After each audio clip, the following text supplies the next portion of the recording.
Hi there, I'm Jonathan Somerville and I'm the Senior Minister at Woodford Baptist Church in London, and it is my great joy to be with you at Harrow Baptist. One day we'll get to do this in person, but I'm really grateful that Pastor Andrew has invited me to come and to share with you today. We're in these strange weeks after Easter, and it's just my great joy that because of what's happening and we're all getting used to the technology, that I can be with you, even though obviously I can't be with you. But this lockdown season has presented us with lots of questions, and so this is a time around Easter and after Easter like we haven't experienced before. During this last year, it's been my great joy to get to know Andrew a lot better, and it's been good to spend some time with him from time to time. As ministers, we've been seeking to encourage one another and walk together during this time, and Andrew's been a really great support and a networker with lots of pastors. So it is really a great joy to be with you now. And today, as we think about this idea of what it means to live after Easter, I want us to think about this subject, and I'm giving it this title: The Time After and In Between.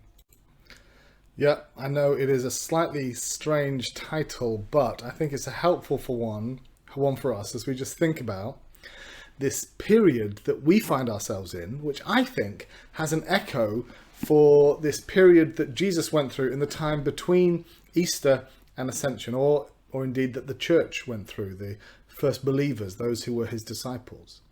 And I think it's a really good time for us just to pause, because I think there are lessons for us this year in 2021. This is a message that won't make sense in many future years, but I think there are lessons for us because we too are in that time after and in between. We're in that time after, in that we are beginning that process of unlocking or unraveling the rollout, or whatever you want to call it, this season that we're in now, which is the easing of many of the restrictions we've been living under, and living in this freedom which is ahead of us, which is an interesting kind of concept. But we also live in a time after and in between. We live in the time after Pentecost and the birth of the church, and we live in a time in between, in that we're waiting for Jesus' second coming and his return, when he will be the judge, when he will establish his forever kingdom, where he will make a new heaven and a new earth. We live in that in-between time. And there's some interesting things for us to look at here, I think, which reveal to us why it was Jesus didn't just ascend into heaven on Easter Day, but instead ministered and continued to see people and talk and teach and do miracles for those 40 days before Ascension, and 10 days after, of course, followed by Pentecost. What was Jesus doing in that in-between time? Why didn't he just go back to heaven and be with the Father? What was going on there? Well, we're going to look in these chapters 20 and 21 of John, so if you have your Bibles, please turn them on or open them up. We're not going to read all of these two chapters, but just some sections from there, 3 sections in particular, where I want us to take a look at why Jesus hung around, what he was doing in that in-between time, what it says to us about what we might be doing in this in-between time, specifically now in 2021, but also generally in this in-between time as we live between the events of that first Easter, Ascension, Pentecost, and Jesus' second coming. Okay, so we're going to start reading from verse 24 in John chapter 20. Now Thomas, also known as Didymus, one of the 12, was not with the disciples when Jesus came. So the other disciples told him, "We have seen the Lord." But he said to them, "Unless I see the nail marks in his hands, and put my finger where the nails were, and put my hand into his side, I will not believe." A week later, his disciples were in the house again, and Thomas was with them.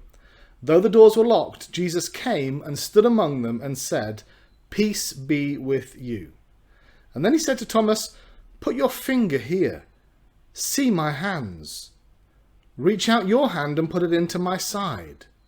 Stop doubting and believe." And Thomas said to him, "My Lord and my God." Then Jesus told him, "Because you've seen me, you have believed. Blessed are those who have not seen and yet have believed."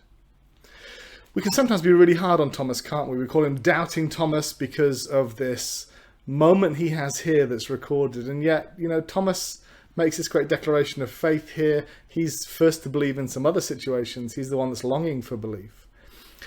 And the truth of it is that he wasn't there when Jesus came. The others had this great experience, and yet there's Thomas. He was, one of the 12. He'd walked with them. He'd been with Jesus for 3 years. And then all of a sudden they have an experience that he has missed out on. Perhaps it's some hurt feelings. Perhaps it's a sense of loss and pain. Perhaps it's his grief, which is still looking for some kind of resolution. It's so close after the events of Easter Day that causes him to say, well, I can't believe unless I have that experience too.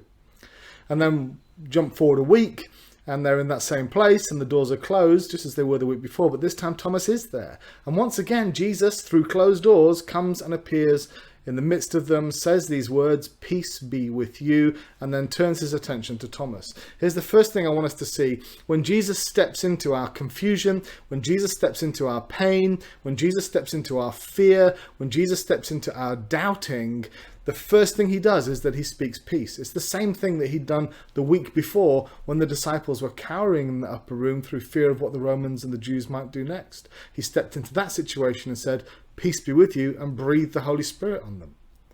And in this moment, he steps in again into that room where they're gathering. The inference is that they haven't seen him in that previous week.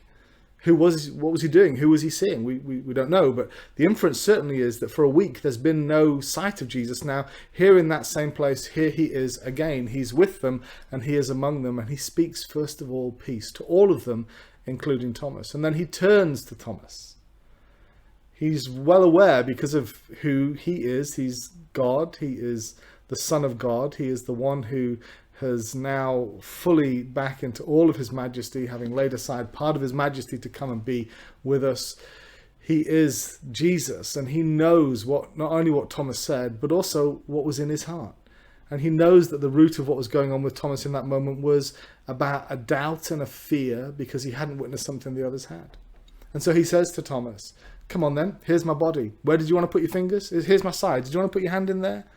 And Thomas doesn't. The inference here is that Thomas doesn't touch the body. Thomas doesn't put his hand in the side and do what he had so boldly claimed that he needed to do. And instead, encountering the reality of the resurrected Jesus, knowing Jesus' peace, knowing security in that place, and then hearing Jesus challenge, I think probably more gently than comes over in the text, just give up your doubt. It's time to believe again.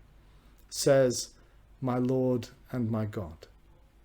Friends, we live in a very strange season, and we live in this in-between time. But in the last 12 months, there will be people in our churches, in our families, in our friendship groups, in that whole network of friends and relatives and associates and neighbours who have loved Jesus, have walked with Jesus, but the events of this last year have caused doubts and comments and questions that have arisen because of pain, because of fear, because of unanswered prayer, because of longing.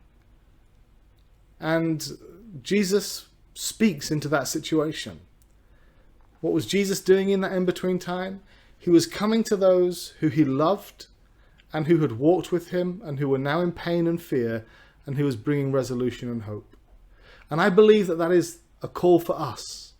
It's something that we might find as a mission for the church this year in this in-between time, to be those who embody Jesus and step into people's lives, bringing peace, showing the evidence and the signs of Jesus, carrying him with us, the whole church being the body of Christ to those who have doubted, and without accusation and without shaming and without pouring scorn on somebody, revealing Jesus' love, revealing his sacrifice, and then inviting, come back into that place of faith.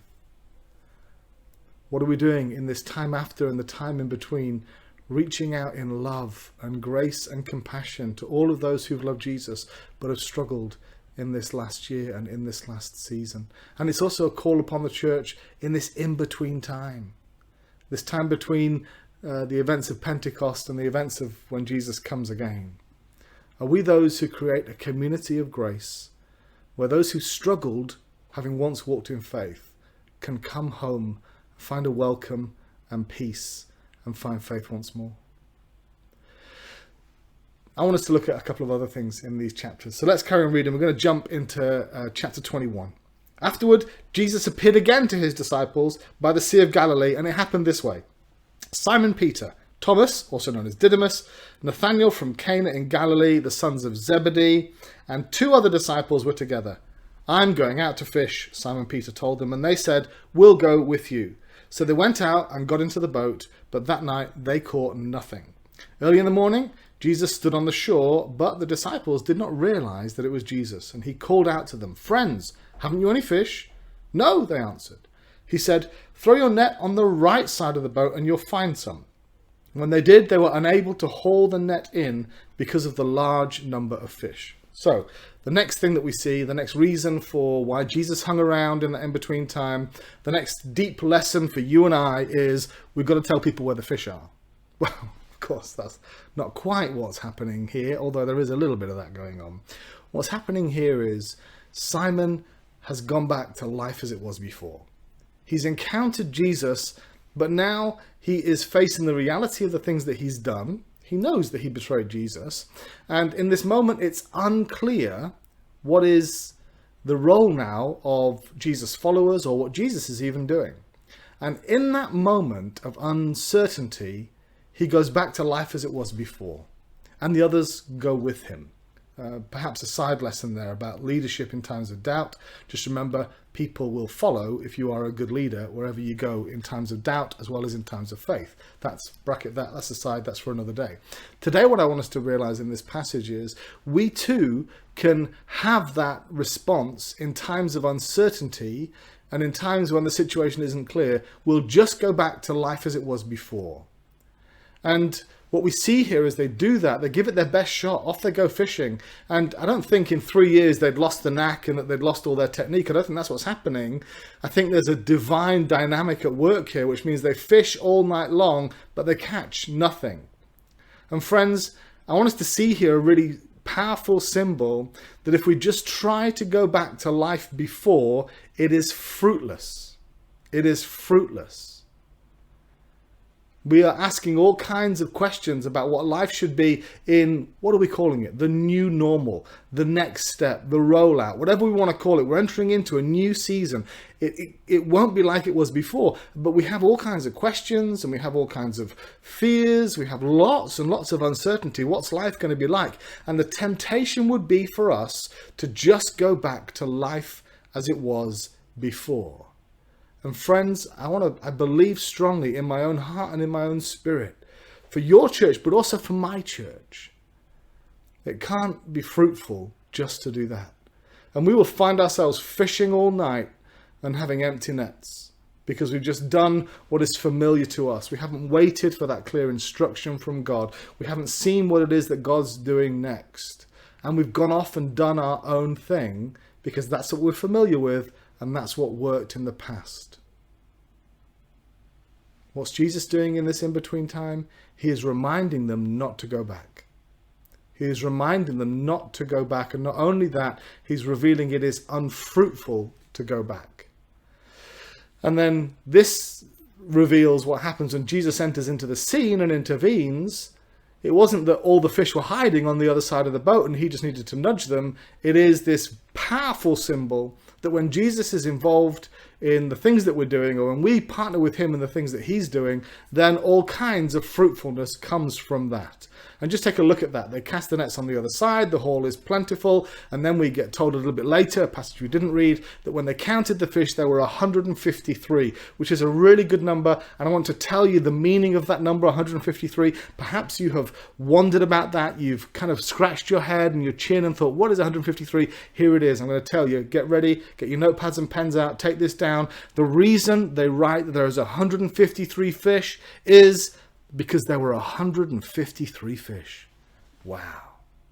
I think they were just a lot. And somebody said, let's count them. That looks like a huge number. I don't think there's particularly a great symbolism in that number. We're looking for something that isn't there. The symbol is this. With Jesus, there is fruitfulness. When we go back to what we know and what is familiar because it's comfortable, because we're waiting for a word from Jesus, that is fruitless. We have empty nets when we do it our way. We catch 153 fish when we do it his way. That's the symbolism. The symbolism kind of goes on because here's what happens in verse 10. When they've landed the fish, Jesus says, bring some of the fish that you've caught. So Simon climbed back into the boat, dragged the fish net ashore. It was full of large fish. But even so, with so many the net wasn't torn. Jesus said to them, "Come and have breakfast." And Jesus took the bread, gave it to them as he did with some of the fish. And he was already cooking fish there. He already had some fish on the go. When they come back, in verse 9, it says, when they landed, they saw a fire of burning coals there with some fish on it and some bread. Jesus already had some fish, but he wants their fish too. You see, there's this collaboration now. And what's happening in this in-between time between Easter and the Ascension and Pentecost, what's happening for us between Pentecost and the Second Coming is we're learning more fully what it means to partner with Jesus. Not to do stuff on our own, not to sit back and just imagine he's going to get on and do it all without us, but to bring all that we have, what we are able to do, and bring that to Jesus and lay it at his feet and let that be combined with his divine ability. So the first thing that we learn is he brings peace. The second thing is there's a job for us in bringing that peace and in bringing that comfort and in calling people back to faith who've walked with him. The third thing that I want us to see here is Jesus is telling us in this in-between time, just don't go back to life as it was before in moments of uncertainty. That way is fruitless, but now learn to partner with me. So far, Jesus has been doing most of the ministry. There have been times when he's called his disciples in and given them a shot, but it's been mostly him. And now he's saying it's time for us. It's fully time for us. Do you know, it's never a time for just us. But the time when it was just Jesus has passed. It's time for us together in this in-between time to learn what it means to partner with the things he's doing, the things that he's already preparing, and bring what we have into that in order that there's a great feast, which is such a wonderful image of heaven, isn't it? The third thing then I want us to see, that is the third thing. The fourth thing I want us to see as we carry on reading is from verse 15. When they finished eating, Jesus said to Simon Peter, "Simon, son of John, do you love me more than these?" "Yes, Lord," he said, "you know that I love you." And Jesus said, "Feed my lambs." Again, Jesus said to him, "Simon, son of John, do you love me?" He answered, "Yes, Lord, you know that I love you." And Jesus said, "Take care of my sheep." The third time he said to him, "Simon, son of John, do you love me?" Peter was hurt because Jesus had asked him a third time, "Do you love me?" He said, "Lord, you know all things. You know that I love you." And Jesus said, "Feed my sheep. Very truly I tell you, when you were younger, you dressed yourself and went where you wanted. But when you're old, you will stretch out your hands, and someone else will dress you and lead you where you do not want to go." Jesus said this to indicate the kind of death by which Peter would glorify God. Then he said to him, "Follow me." Here's the last thing I want us to see today. The important thing that Jesus is doing in this time in between Easter and Ascension, and the time for us, what we're called to realize and to be doing as well, and allowing Jesus to do in us in this time between the events of the first Pentecost and the second coming, the events that we find ourselves in right now, in this fresh start moment for the church, in this season of what is new and what is to come. As we find ourselves after and a time in between, we are called to discover afresh what it means to have the call of God upon every single one of us and to have a new beginning. And so this new beginning wasn't just for Jesus on the day of his resurrection. He's not the only one that gets the new beginning. What we see in this interaction with Peter is that we all get the new beginning. And so Peter, who's messed up royally, who has really, really kind of like lost it completely, he's denied Jesus in a way that he said he never would. "I'll die for you, Jesus." And Jesus says, "Do you know what? You're going to deny me."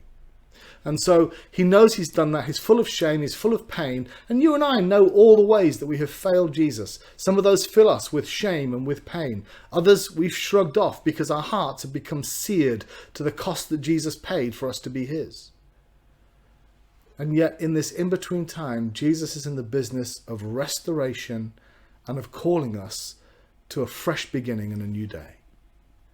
And I believe that for some of us, perhaps you hearing this morning, you need to hear Jesus say to you, "It's a new day and I'm calling you back."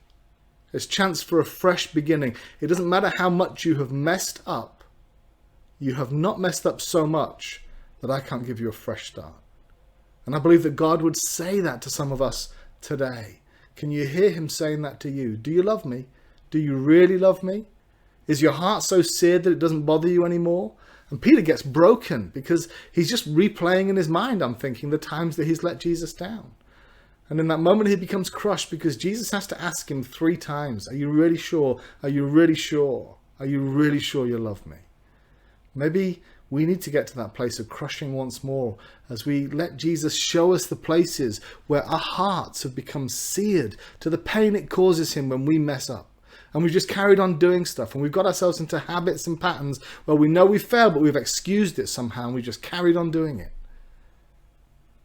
Well, this in-between time, this time in between for us now, is a time when Jesus says to us, do you love me? Come, follow me. It's a time of renewal. And it's a time for the church to be entering into that as well.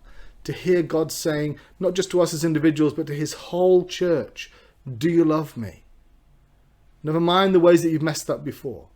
Never mind the things that you've done wrong before. You're not lost in that. There's a moment of a fresh start and a new beginning. In this new day, this time in between what's happened in this last year and what is coming in the months ahead, can we hear Jesus say to us as a whole company of people, do you love me? And if you do, then may he come into your presence and bring his peace. May you be called back to faith in him, or be part of a company of people who create the space in which those who have got lost find their way home.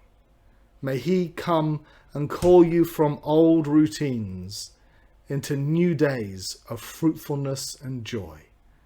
And in the places where your brokenness, hidden or open, has been brought into his presence, may you hear him once more call you to be his disciple. Amen. God bless you.